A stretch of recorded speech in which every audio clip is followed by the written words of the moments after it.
We have the Prince of Glades, mOOnGLade.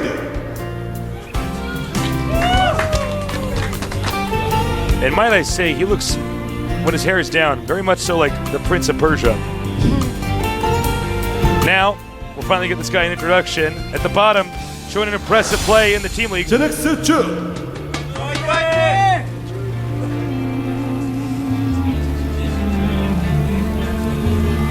Head to head here. mOOnGLade's going to be very happy with these starting locations. Terminus, a map with 16 bases and no go. It's good for a Zerg player if you are very macro based. You actually have an expansion. You actually have three bases adjacent to each other. You have an expansion directly to you and another expansion below it, which has only 6 minerals and 1 gas. And the only way to get through that is to go in through your natural. He's gonna be happy to scout this like Taster said because it's so far away. It's very hard for the Terran to be aggressive, and Glade is a super macro player, so he would be happier to have these spawning positions. This Terran player has shown us what a surprise he can be by opening with 2 Rexes and conceding to blue flames. That was just very good. I have to admit, really good aggression. Well, it's just a smart build overall. Now, here's a question. mOOnGLade, I gotta say, actually, easily one of the best War 3 players, or from the War 3 scene, to be playing Star 2. The question, though, is this is a map that's going to require some serious StarCraft 1 knowledge. It's big, it's open, it plays like a StarCraft 1 map. mOOnGLade, I think, like everybody else who played StarCraft 2, has more experience on our earlier maps like Xel'Naga Caverns. Those maps are a little bit smaller. Is mOOnGLade equipped to have a long, dramatic, drawn-out game on this? I mean, most of his pro gaming experience is from War 3. That's the question. Well, SCV scouts a fast expansion from Glade there, but he's not too worried because he himself is going for an expansion and double gas. So definitely be seeing a lot of mag play from the Terran player this time. Get his. Well, what do you think about if actually in the last game he did not lose all his banelings and he did not actually morph right outside the goal base of Terran player? I mean, the game would have gone on. That's all I can say. It's really tough.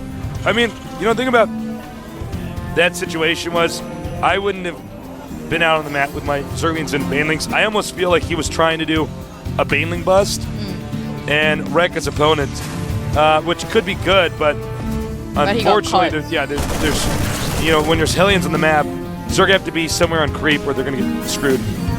He really tried his best to get a surround on the Hellion cells on the map, but he didn't manage to do it. Right now, you do see that both players are just expanding, and another 2 factory opening we see from the Terran player. Zerg is getting speedlings. On this map, you really want, especially as a Zerg player, you want to be at least 1 base up of your Terran player. So the moment that you get scouted as a Terran, you know that you need to try to do as much damage as you can against a Zerg by going in to harass. He's moving out his forces right now and moving into his new home in his natural. Now, Terran is going for 2 factories, Blue Flame Hellion. So it's the same strategy again. Same, I should say, unit composition. It's not really the same strategy. And I'm curious to see how it's going to work out. I think on big maps like this, Blue Flame Hellion is definitely a good option. But we'll see. As said before, these maps are so new, and neither Kelly or myself have had the chance to play a ton of games on these, on all the matchups. So it would seem to me, though, that Blue Flame Hellion would be a great way to make sure Zerg doesn't get to think outside of the box as far as where he's going to expand. Well, he hasn't scouted the Hellions yet, and he only has Speedling and Banelings. He likes, actually, the Zerg player likes to do this a lot. He likes to go purely for Speedlings and try to get a surround on the Hellions instead of going for Roaches, because Roaches are a big investment when he can use those minerals and gas to tag into Mutas instead. +1 coming up for the Zerg player, so he's definitely investing in his speedlings. They're gonna move out right now and gonna morph into blue flames in about 10 seconds. He has double gas, more spine crawlers on the way, and I'm curious. You know, it's going to be a lot about, is he prepared? Is he ready for this? The blue flame Hellions are moving up now. Now, it's all going to be about execution. Is he ready? Is mOOnGLade going to be caught off guard? The Queen's at the ramp. The Banelings could actually sandwich them up against the wall. They go big route to the side. Can't lose too many of his drones there. He's microing his drones. Hellions are gonna move down to the second natural. Gonna morph a couple of Banelings behind the Queens. This is kind of a weird situation here. Oh, he's not looking. Oh, one Hellion down. mOOnGLade not really suffering losses yet. Well, he's suffering from losing mining time though. Banelings are gonna come out, try to defend the natural of this. The Zerg player really needs these. Has a couple of speedlings on the field. What he needs is to get a surround right now. Is he gonna be able to get a surround? Gets a surround, takes out most of the Hellions, loses the Hellions, the Terran player, loses his Hellions. Coming in with another drop onto the main base of the Zerg player. Don't think the Zerg player actually, well, he has an overlord over there. Speedlings are standing there waiting. Now he wants to try to sandwich him up against the wall. Then he darts over to the right. He wants to intercept him over here. But the blue flame upgrade is done. The drone's under attack. A considerable amount of drones. He needs to get them somewhere safe. They're bumping into each other. 3 Queens in his base right now. Trying to take down the medivac that is in his base. Yeah, Speedlings and Banelings trying his best to defend. Is he gonna lose it? Doesn't lose it. Getting a mute up. Once he has his mute up, he's gonna be in control. The thing is, the Terran player actually already has his third base. Glade has decided to go for a base on the 9 o'clock position, which is good because he's going for muta. He does need the extra gas. Spire coming now. I gotta say, mOOnGLade actually is in perfectly fine shape. He didn't really lose drones. I mean, he lost mining time, but that's fine. Much better to lose mining time than to lose workers. Yeah, and but you mining have to time. spend money. And you know what? I don't think Terran should be doing this. This is so risky. No, doesn't take it down. He does manage to get away. All 4 still alive, cornered, and everything just suddenly blows up at once. That was pretty cool. Well, he's gonna be safe for a while as long as he managed to take down the initial attack from the Terran player, and the Terran player definitely needs to macro up right now. I don't actually know what the Terran player is doing right now. He has a medevac just flying around the map, Scouting. taking pictures with his cell phone. So mutas are going to be out pretty quickly. He spots a creep and knows that there's a base over there, so he's definitely gonna go for some aggression in that base soon to deny the third expansion of the Zerg player. Zerg just put down a 4th expansion onto the second natural. His Baneling speed is almost up and he's getting Burrow, so we will see some Burrow Banelings. Good. I love Burrow Banelings. +2 attack on his Speedling up soon. Mutalisks are almost up, and the moment the Mutalisk is up, the Zerg player is going to have so much more control of the map. Here comes the Terran player moving up, trying to take the expansion of the Zerg player. He's going in the 9 o'clock position now. I don't think the Zerg player has enough to defend this at the moment. He might have to give it up. Yeah, this could be pretty bad. This is a long area to push, though. Not entirely sure. He does have a good creep spread, considering how much he was harassed. Let's see, there's about 7 mutas out now. He wants to try to force the Terran to stim as much as possible. It's only 2 medevacs. Terran being very cautious right now. Note Zerg is also about to take a 4th base. The Terran is just clearing up some of the creep humans that are on the ground right now. Mutalisks are actually in range of the siege tanks. The Terran player has to be careful not to let his siege tanks be open. He's gonna try to turtle in right now. Oh, very nice. Come in. Now that's all you have to do. Just make them stim, back up. The siege tanks are aging closer and closer to the Zerg space. He can't let that happen, can't be contained. Picks off 1 tank without losing any Mutalisk. That was really nice. Now this is how you do it. Terran is in your face, about to push you. Just try to get a few snipes up. But Terran actually just goes and tries to engage. Siege tank's not really there to cover. Is he gonna catch him? Tries to bait him. Mutas come over here. There is a medevac here, so there's going to be a lot more Mutas killed than there should have been. Actually, looks like only one was killed. More Mutas still grouping up. Terran Can't C6 lose getting his close. macro though. It's very tense here. It's inching forward. Siege is up. And I believe he's in range of one of those spine crawlers. Yes, he is. Only one, though.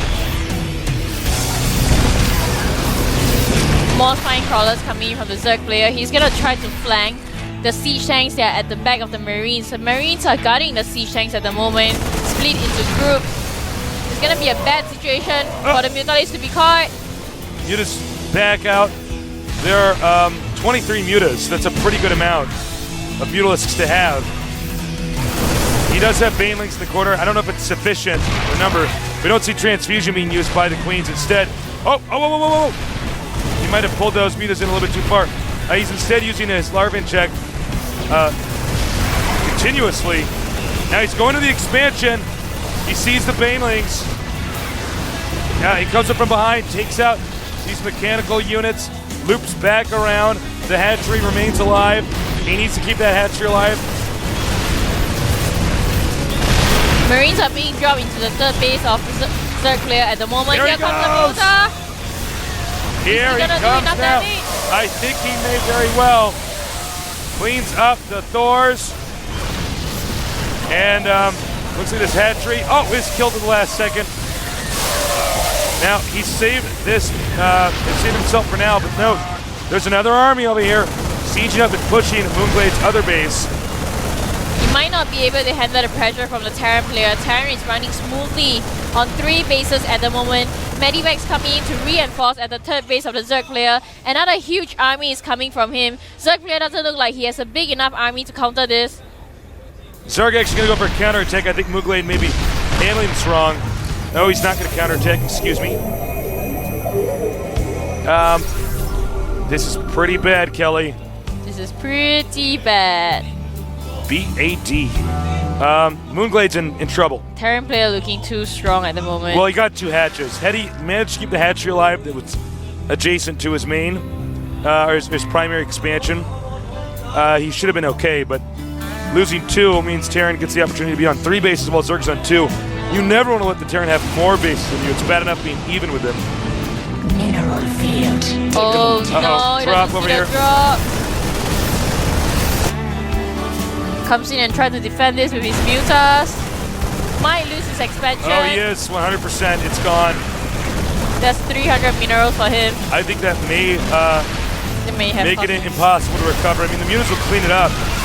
But Terran's about to take a 4th. mOOnGLade not giving up, though. mOOnGLade keeps taking bases.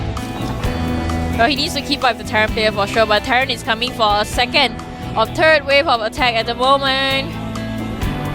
He might not be able to handle this. There's too many Marines at the moment against his Mutas. He might go and do a counterattack, though, and it's only an orbital over here. It should be a planetary normally. Now he's going to take out some of these SCVs. Command center. I think the Terran player is going to go ahead and attack. Yeah, I think so. Oh! Looks like he's gonna try to take down this expansion of the Zerg Let's player. bring up his Has to hatchery cancel first. it. And does not cancel it in time. It will be 300 minerals down the drain. No spine crawlers here at the expansion. Terran player wants to go for the push, knows that he can win this space trade if he wants to because the Zerg player has a way smaller army than him. Steams. Is he gonna go in? You know, there's so many siege tanks. I don't see the Banelings doing any damage. Here he comes now. Mutas swoop in. Oh, none of the Banelings can do any damage. And that, oh, wait a minute. Actually, there's just too many Mutas. Excuse me.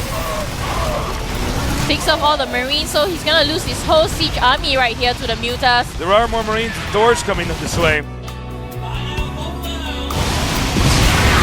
mOOnGLade is so behind in economy right now, it's very hard for him to come back from this one. Yeah.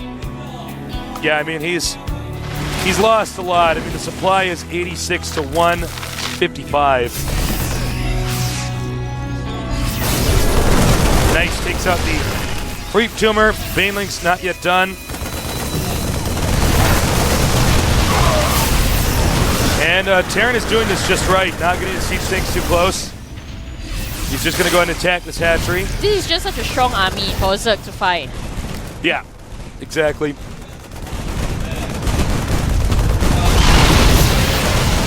He's actually gonna start building command centers outside the Zerg base.